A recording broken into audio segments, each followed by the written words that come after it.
Assalamualaikum kepada semua penonton-penonton channel aku lah. Nampak tak? Saya tifah aku dulu. Tak tahu nampak ke tak? Okey, boleh lah. Okey, uh, tak ada vlog yang best pun. Vlog yang simple je.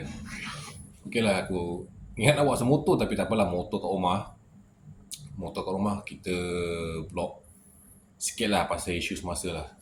Aku tak boleh nak urai terlampau banyak sebab recording aku ni kalau rekod terlalu banyak nanti takut memori penuh. Biasalah pakai phone Android kan. Bukan iPhone macam orang lain yang sanggup berhutang bayar berbulan, bukan aku lah. Okey, topik ni lah berkenaan pasal isu Rohingya lah, soal isu Rohingya. Setiap kali buka Instagram, buka thread, Rohingya ni orang kata ialah satu kaum, satu puak yang agak berbahaya jugalah. Cuma kadang-kadang aku terfikir, kita di masyarakat kita, orang Melayu kita ni, terlampau marah dengan puak dia orang. Kita nak marah pun tak boleh. Kalau marah dekat demo pun tak boleh.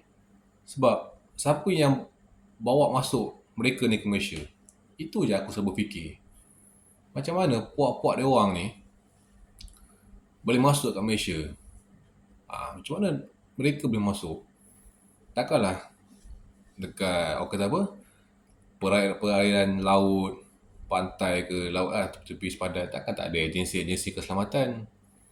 Takkan tak ada, yalah macam marine ke, polis ke, yang jaga kawasan persekitaran sepadan Malaysia lah. Macam mana dia boleh masuk? Itu je aku selalu tertanya.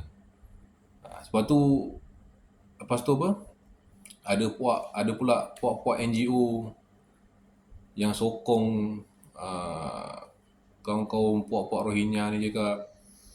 Memanglah orang boleh kata, memanglah mereka tu agama Islam, tapi perangai bukan macam orang Islam.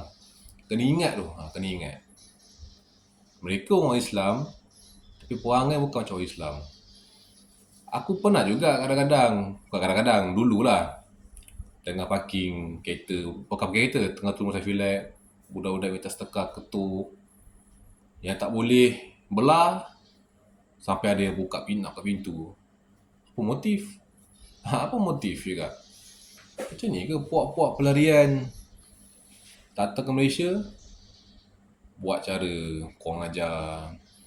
Kita Malaysia ni dah dididik sehabis mungkin jaga adab, kelakuan baik, berbuat baik pada masyarakat. Tak kisahlah Cina ke, Melayu ke, India ke, belah-belah Sarawak ke, Iban ke, Kadazan, Bidayuh ke, sentiasa berbuat baik.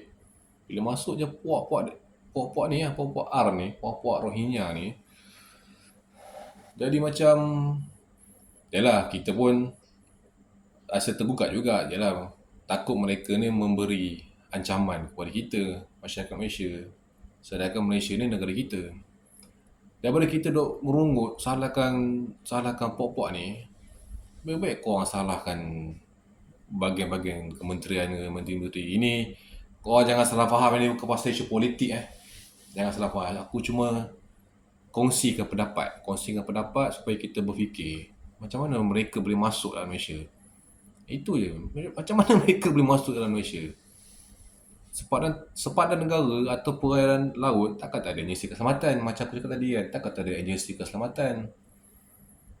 Punca bukan daripada mereka. Mereka ni maksudnya puak Rohingya. Punca semuanya daripada pihak-pihak kementerian. Tu je kan, bila dah terlampau banyak sangat bawa masuk. Yalah, ramai orang cakap, risau, takut jadi macam tanah Palestin. Orang Yahudi, Zionis, Israel nak tanah. Benda dia nak sikit je tanah tu. Tanah dia sikit je. Tapi lama-lama dia dah kuasai Empire Palestin. Kata apa beramai ribuan jutaan rakyat Palestin kena bunuh.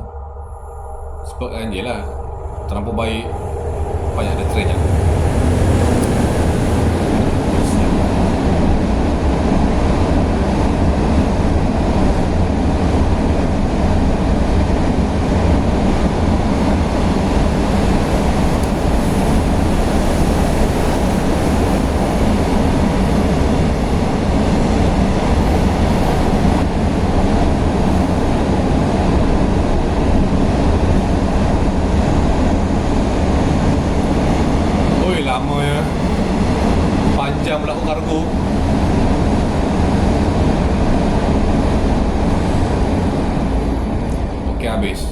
Sorry bunyi bising sebab pejabat aku dekat dengan track kereta api. Sebelah ni je pun. Okey, sama tadi aku lupa cakap apa dia. Masa tu lah puak Rohingya. Jangan salahkan puak-puak ni. Korang kena salahkan bahagian kementerian yang bawa mereka ni masuk. Bukan setakat bawa. Mungkinlah ada unsur-unsur apa habuan kita tak tahu. Bukan nak tuduh, kita tak tahu kan. Kita rakyat biasa. Cuma itulah, aku cuma cakap itulah kita ni rakyat Malaysia sentiasa hati-hatilah. Sentiasa hati-hati, jaga diri. Sentiasalah waspada dengan keadaan sekeliling. Bukan maksudnya ialah kita tak tahu ancaman apa yang mereka ni boleh bagi kita tak tahu. Cuma sentiasa je berhati-hati lah. Naik kereta kunci pintu, itu je kan. Kalau ada niat nak bagi sedekah. Kalau tak ada niat, jangan buka pintu, jangan buka tingkap. Itu yang aku cuma bercakap. Okey, sekian video aku untuk kali ini. InsyaAllah pandai rezeki aku akan review pasal motor lah. InsyaAllah. Ini kita buka sikit pasal isu Rohingya. Itu dia, tak banyak pun. Okey, kita jumpa next video. Assalamualaikum.